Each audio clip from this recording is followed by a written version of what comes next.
Yes, we're back, happy people. At kasama pa rin natin, syempre, si Miss Ethel Buba. And this time, kasama naman natin, Lex, si Mrs. Edelie and Mr. Rico.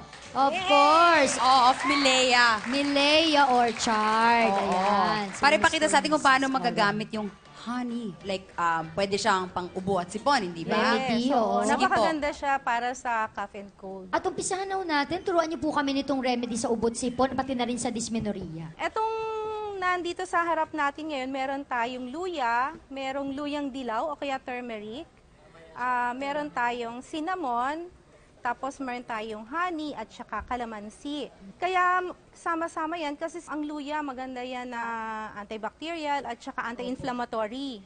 Tsaka sa lalamunan, syempre. Yes, opo. oo, yung mga singers. Sore throat. Na, ayan. sore throat. Si turmeric naman, kahit sa cancer, maganda to. Tsaka maganda siyang mag-relieve ng yung down na system. Yeah, tsaka maganda rin siya sa skin. Sobrang maganda siya sa skin. Pwede mo lagay Oo. face mask with Oo. honey din, di ba? Mga acne, ganyan, maganda yan.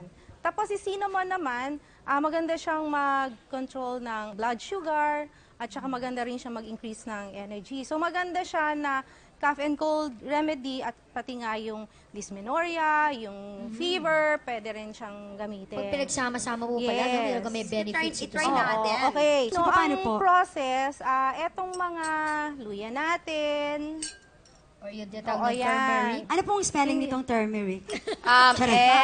Ay, mali agad yung spelling ko. tapos eto namang ginger, at saka yung cinnamon.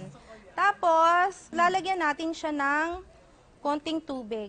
Tapos ito, iboboil natin. Ang manner ng pag-boil niya, pagkakulo, hihinaan na ng mahinang-mahinang apoy Okay. for 10 minutes. Tapos, tsaka mo siya papalamigin. Pag malamig na, tsaka mo siya i-filter. Opo. Tapos, eto na yung resulta. Ayan. Ito naman pala. Saan Dito mo na ilalagay pala. ito? Oo, hindi natin iluluto yung honey at saka kalamansi kasi yung kalamansi mataas ang vitamin C. Pag niluto natin, mamamatay yung vitamin C. Oo. Wow, Si try honey that. naman, malakas yung enzyme niya. So, pag niluto naman natin yan, mamamatay yung So enzyme. ito po ba idadagdag natin dito Oo, sa... konti lang.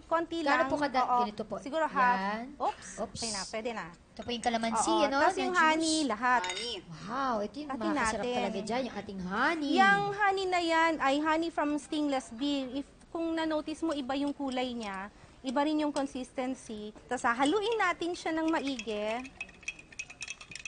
So pag halong-halo na po ito, Oo, yan. Medyo Pwede halong-halo na? na siya.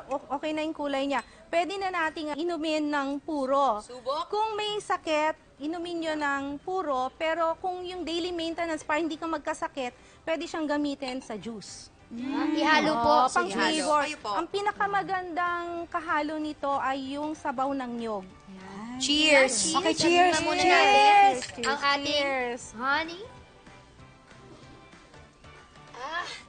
Wow! Iba-iba po yung lasa. Merong asim, may anghang. Yes. Iba? Ang mainit sa pakiramdam. Yes, masarap siya. Parang sa actually. lalamunan. Oo. Masarap siya, sa High totoo blood lang. ako, ganyan. ma-feel mo, parang energized ka. Oh, tsaka Maganda parang rin- kinakamot niya yung throat ko Yes. ngayon. So, lalo na kung may ha? sore throat ka, Oo. ito, maganda po ito. Oo.